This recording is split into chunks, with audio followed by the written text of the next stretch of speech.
The earth is flat. I can only see as far as I can see at this point in my life, so therefore what I can see is that the earth is flat, and it must be flat because look, it's pretty flat. And we're going to talk about stretching today. Not about flat earth, but we're going to talk about stretching, why we do it, what people have been saying about it for the last few years, and maybe is there a better way to make sure you get better effects from working on your mobility without doing stretching, but when maybe stretching might be appropriate. All right, everybody, stretching, pretty controversial topic, and thank you so much for watching. This is Brandon from Strata Internal Performance, and today we're going to talk a little bit about muscles and a little bit about stretching, the history of stretching, the material of muscles, and we're going to talk about is there maybe a better way for you to get a little bit more out of your mobility work besides doing something that potentially could cause damage. As a small disclaimer, I am both for and against stretching in specific scenarios.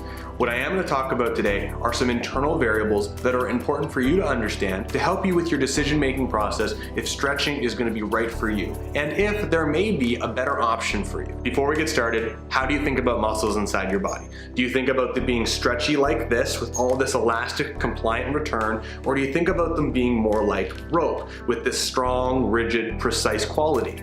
I know what most of you are thinking. It's like the elastic band, because when I stretch it or I pull on it, it's gonna really get long and it's gonna really stretch and it's gonna go back to its regular shape. And the more I stretch it, the warmer it's gonna get and the better it's gonna be at being elastic. I am sorry, but there's a great book that I put right at the beginning here called Joint Structure and Function. Love for you guys to dig into the muscle function chapter, but your muscles are definitely closer to being like a rope. There are a lot of different properties of skeletal muscle, but the majority of your skeletal muscle is made up of this collagen-like tissue that is plastic in nature. From a physics-based perspective, it really means that it doesn't change shape until when it changes shape, it's really hard for it to go back. So it's much more like a rope.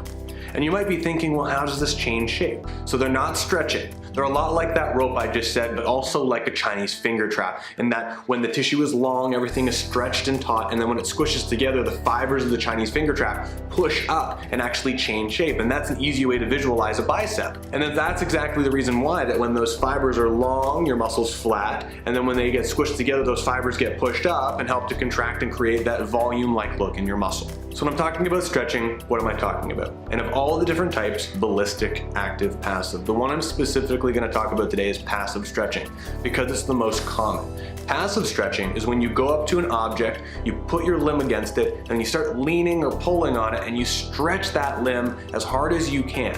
In some cases, you go just to where you feel some tension and pull lightly, and in some cases, you're pulling really, really, really hard. Now, the reason why the word passive is important is because, again, this is the most common version of stretching. But let's talk about the body a little bit just for a second.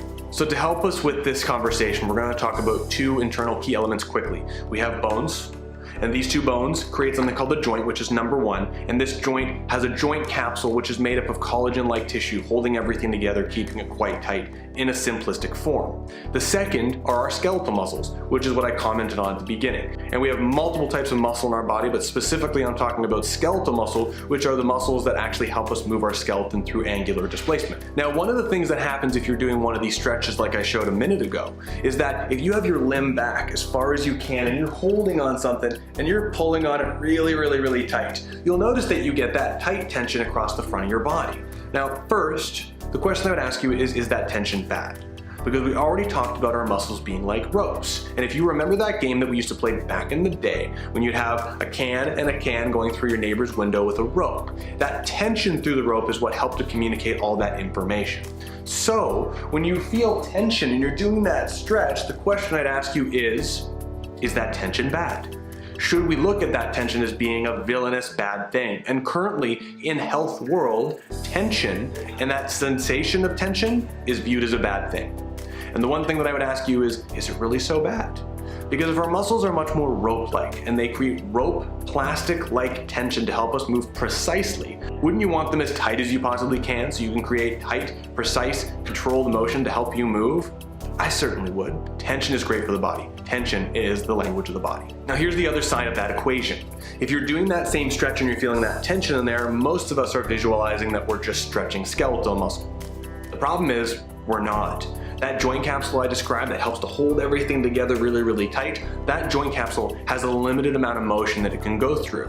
And that joint capsule with the bone, with the muscles, creates something called an active range of motion. An active range of motion is the amount of motion that you can go through, voluntarily controlling it with your own skeletal muscle, battling external forces of gravity or a machine or whatever it may be. So one thing that I would consider to extend to you is, instead of stretching passively and potentially pulling on these muscles and these joint receptors, causing stress to our system, perhaps we look at something called active stretching. With people who are coming to Strata and they're learning about this concept that we're talking about, this active range of motion, using contractions to help you work on mobility, we call it reverse stretching as a silly little thing to help them understand it, which I'll demonstrate very quickly here in a second. But at the end of the day, it's really about making sure you're staying within what your body can do. Okay, so let's check out this stretching example.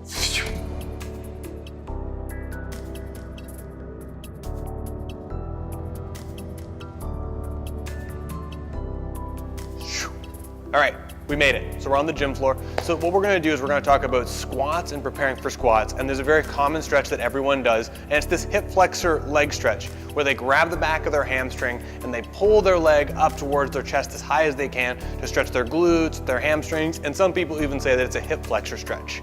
If we're using this reverse stretching idea, which is very much trying to create a contraction, and I'm biasing this idea in my head called post-activation potentiation, which is kind of like this muscle memory response. If you can contract the muscles, your body will sort of remember how to do it based off of previous contractions. And there's some fun science in between, but at the end of the day, it actually reminds your body how to contract in that way. One of the cool byproducts is sometimes we see active range of motion increase, but the most important one is that you're actually teaching your body how to contract there, so your body over time can actually get better at contracting. So that looks something like this. That's where you're standing, you pull your leg towards your chest, but instead of pulling your leg with your hands, you're using your own leg, and you place your hand on top of your leg, and when you place your hand on top of your leg, you push up into your hand to try to get the contraction to happen on the top part of your leg. That contraction is why I'm calling it reverse stretching. Instead of trying to stretch the bottom like we commonly do, what we're actually trying to do is contract the top side of the joint. Instead of stretching the hamstrings, we're going to contract the quads and hip flexors and knee flexors. What's cool about this again is you're actually teaching your body how to prepare. And as you can see here, I actually picked up some range of motion. So I didn't even need to stretch. It was more of like an active stretch, if you will, or this reverse stretching idea. Now, here's the question. After I've said these few things about anatomy, do you think that I think stretching is bad? I'm sorry, I don't. But I do think there are scenarios where stretching, much like anything else put on the body, may be inappropriate. And what we do need to do is we need to respect our body. One of the challenges we have in health world is that if you look over to your friend who's extremely flexible and you notice that you don't have the same amount of mobility, you might look at them and go, wow, I really wish I was that mobile. And you think that that's healthy because they say they feel great. So then you start trying to force those motions onto yourself and you try to push further and further and further, because since they can do it, you think you should be able to do it. And you might not be able to. Your joints and your muscles definitely are individual to you, and you might have less flexibility. There are some amazing yoga practitioners that have incredible mobility naturally based off of their structure and their muscles, and maybe they have worked at it a little bit, and that's great, but you may not have that same amount. Stretching and mobility work has to be customized to you. Thank you so much for watching, everybody. I hope that was informative. I didn't want to go too academic into this, but if you want to talk more about the science, let me know. I would be happy to. But at the end of the day, working on your mobility and working on your strength is absolutely important, but you have to listen to your body. You have to respect your active range of motion, stay within your own ability to move, respect your body, don't beat up those joints, and have a good time. And if you need help with this, let us know if we can help, or find somebody that you can chat to quickly about this. There are some great fitness and muscle specialist experts out there that would love to talk to you. This is Brandon from Strata Internal Performance. Thank you so much for watching. If you found this information helpful, please share it and subscribe and let us know how we can help. We just want to help more people, so we're hoping this information was good for you. Thank you for watching.